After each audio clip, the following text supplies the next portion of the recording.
and everybody has their own strategy. Everyone doesn't do the same thing. Like, that guy came and he just went brah, and it's like, if that's what he wants to do, that's fine. As long as you have a method that works for you, that's all that really matters.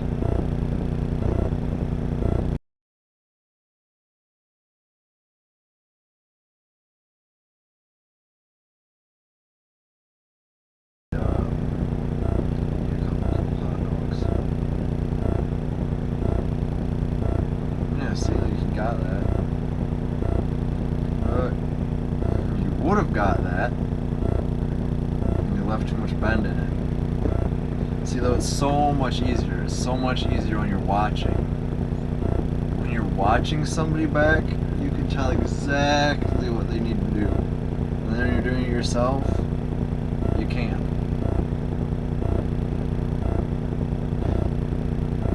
Because you can't tell quite as easily when the trailer is straight. When you're in the truck. When you're sitting here in your truck watching somebody else, then you can tell. Cause see, like, I know that guy had it almost perfect that time, and he's doing another pull-up. So he doesn't know that. The other thing is, there's that giant blob thing on the trailer. It's probably blocking part of his view that's not blocked for me. Like, he should be able to get it this time. Yeah, he should be. Don't pull up. Yeah. Good. Just keep going. No. You're good. I can tell. Oh, he's gonna do a get out and look though. That's good. Okay, see, I can see what it is. That the red Peterbilt that's right across from me is kind of close to their line. And he's making sure he's not gonna hit it. So that's good, because he can't see that. I can see that. That's the thing. I can see his blind side. He can't see that at all. So it's hard for him to tell, because if the way I'm looking at it, it looks like from his mirror that black blobby thing on his flatbed is blocking exactly where he needs to be able to see where that Kenworth is. Now, he should be able to he'll have to come back the other way again. Like, he'll have to keep that bend and let it bend back the other way, but he'll make it in. He's got it now. But that's good.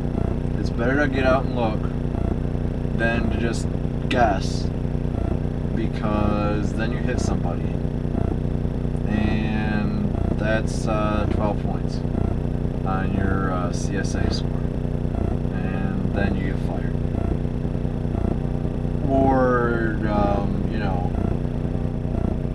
you at least are like on the edge of getting fired. Like certain people.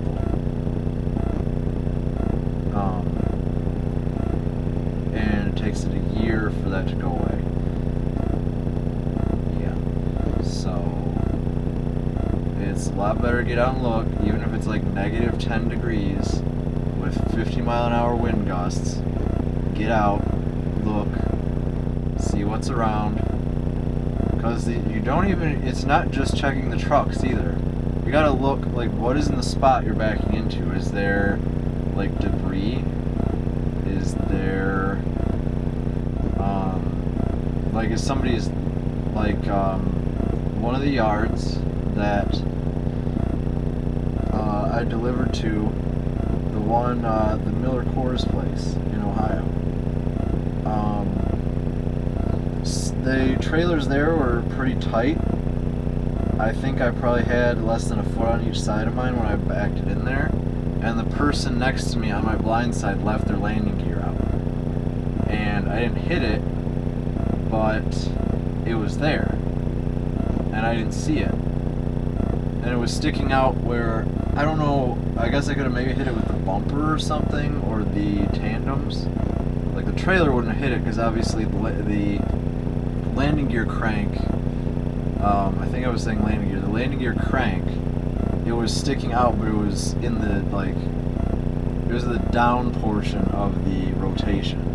So it wouldn't have like stabbed into the side of my trailer or anything, but that's something if you got out and look, oh look, there's a thing right there. I should probably avoid hitting that so that I don't screw it up, because like that would be really bad. Because it's like, yeah, it's just a landing gear crank, but the thing is, you hit it while it's engaged in like the twisty bar thing underneath, and who knows what happens then. Like, you're probably gonna screw up the landing gear on that trailer. At least you're gonna bend the crank handle so that it won't rotate right. And then someone from that company, they're gonna have to send out one of their repair guys if they have somebody, or send, you know, some trailer repair people out to fix it, because they're not even gonna be able to get the landing gear up. And it's gonna be because you bumbled about, didn't look where you were going, you backed into a landing gear handle. So you gotta look for things that aren't supposed to be there and things that are supposed to be there. Like, you'd be backing into a dock and somebody could have left wheel chocks all over the place. And if it's a rubber one, like, you could run it over, it's not gonna hurt anything. But there have been a few places I've gone to where they have metal ones that are actually, they have a handle, so you don't have to bend all the way down to the ground and pick it up. You just grab onto the handle and you stick it in front of your tire and you're done. And it's like, if you ran one of those over wrong, the way they're made, like, you could bend it, or you could punch a hole in your tire, and, you know, or like at Meyer. When I worked at Meyer and I had to clean the docks all the time, there were broken chunks of pallets back there so often that fell through the gap between the trailer and the receiving area. And if one of those pallet chunks fell, you know, the wrong way, a lot of the time they were really splintery and pointy. Like, you know, if you backed up and it got stuck on the wall so it couldn't move any farther back, and then your tire came up to it, you could punch a hole in your tire with a chunk of pallet. So it's really important anywhere you go. You could be in a like a crappy yard, and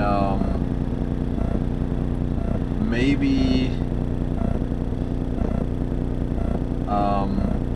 there's a giant hole in the ground, or there's a dip somewhere, or maybe it's one of those places where most of it's asphalt, and then they have the strip of concrete for you to drop the landing gear onto. There was a place I went to like that, and it was even pull-through spots, so it was super easy to park. And I undid my I undid all my lines, and I went to put the landing gear down and realized that I was like 2 feet too far forward.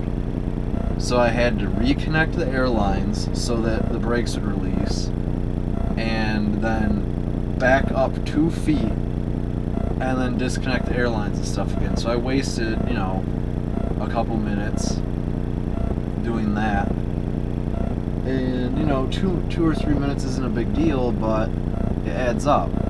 You only have 70 hours to work in a certain prescription of time. And somebody just did something with a tweet that I tweeted, so that's cool. I don't know if you noticed, this is going to be the end of this video, if I even make this into a video, but there was that Canadian truck that had their, like, what do you call it? Like their saying, like their quote, whatever you call that thing. Like their mission, their message. I can't even think of the right word, but I know there's a word for it. But it said, going the extra mile in English, because it was in French and English. They don't use miles in Canada though, so that's kind of weird.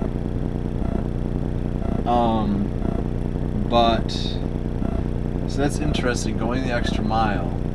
I wonder, this now makes me wonder, that saying in Canada, do they still say, like, oh, he really went the extra mile? Or do they actually say, he went the extra kilometer? If you live in Canada, tell me, because this is actually something that I'm wondering about now.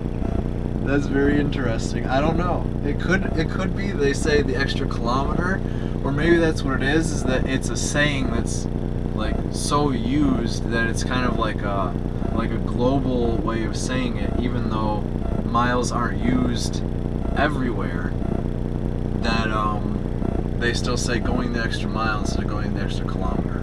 I don't know. I think that's an interesting thing to wonder.